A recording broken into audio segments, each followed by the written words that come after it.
Okay, these are some of my fall decor items that I'm going to be using in my living room and in my kitchen this year. So I wanted to show you guys that I did these pumpkins following her tutorial in several different sizes. Some of them are with 1 strand of yarn all the way up to 3 strands of yarn.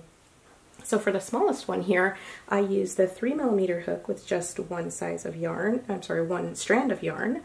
So that was a 3mm hook. And then my next one was a 3.75mm hook. And then I did a 4mm and a 5mm. For these 3 here, I used a 6mm hook and I used 2 strands of yarn in order to make these ones look a little bit thicker.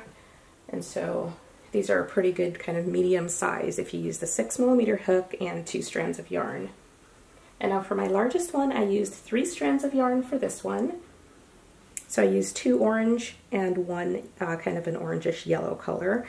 So those 3 strands with this and an 8mm sized hook. So that's what gave me my largest type of pumpkin. Of course, you can mess around with how many ever strands you'd like to use and whatever colors and whatever hook sizes. So you can play around to get various sizes for your pumpkins.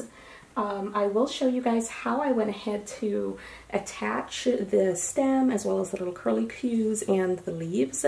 I believe in her video some people commented that you could use hot glue and that kind of thing to get your pieces to stay together, but I didn't want to do that. I wanted to have mine all crocheted down nicely so I knew they weren't going to go anywhere.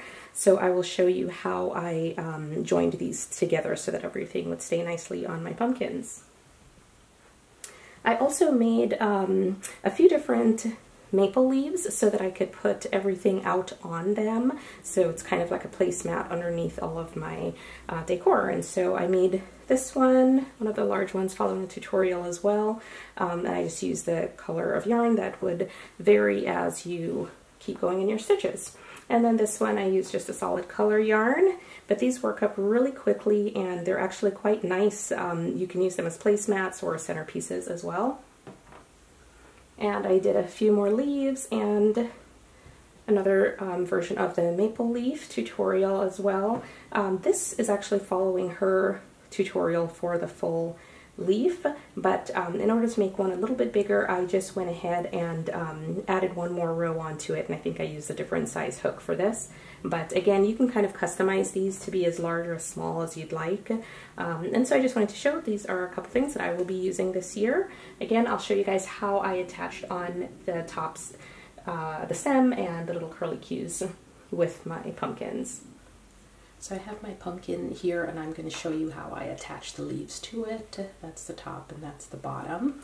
And I just have 2 leaves that I'm going to put on this one. On the other ones I did these little curly cues, but I'm not going to do that on here.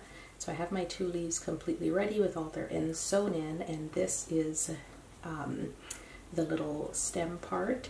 I left a really long tail with it so that I could use that to sew it onto the pumpkin, and I just have my yarn needle here.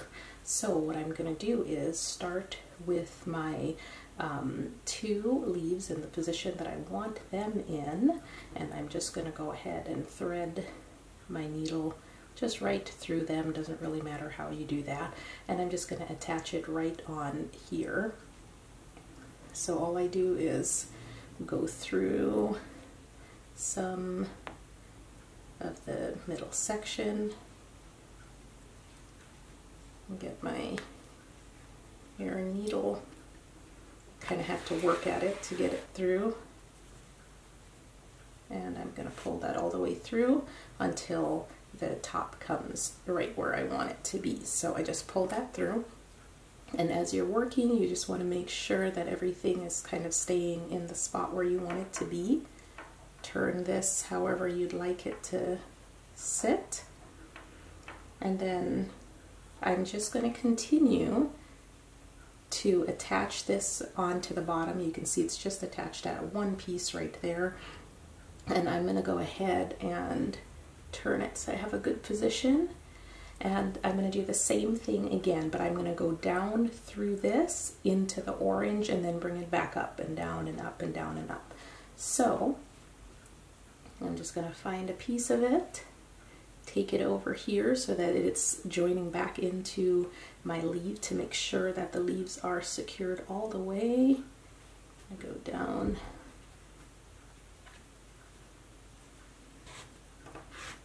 through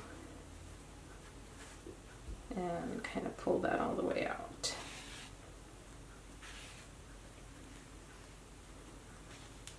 Okay, and you just keep pulling it snugly as you go. Okay, so I have that one part, and again I'm going to go down through the stem into the pumpkin and come back up and down and up and down, and I'm going to try to keep that nicely level. Grab a piece of the pumpkin and I'm going to piece of the stem and stretch it back out to where the orange is.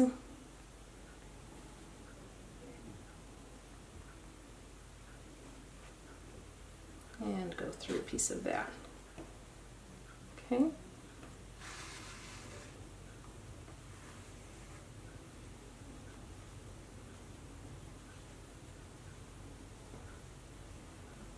And I'm going to do the same thing again. Go down.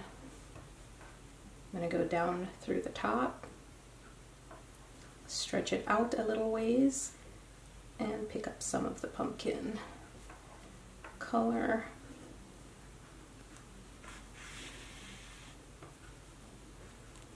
Bring it out of there, and now you see it looks like it's really has a nice connection right in there.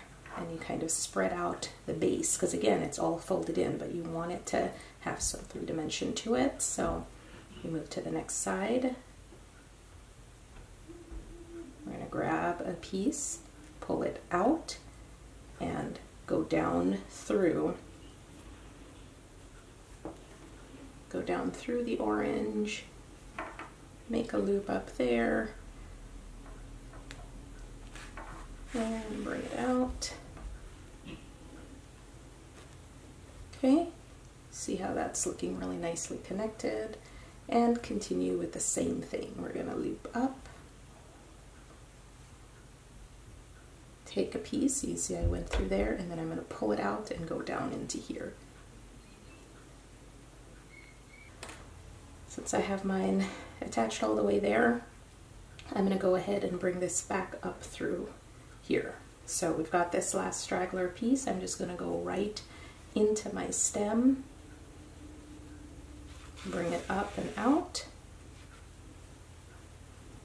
and you can do it a couple of times if you'd like. Just go in through the stem, bring it back out. Okay, and then right here I'm just going to cut my yarn.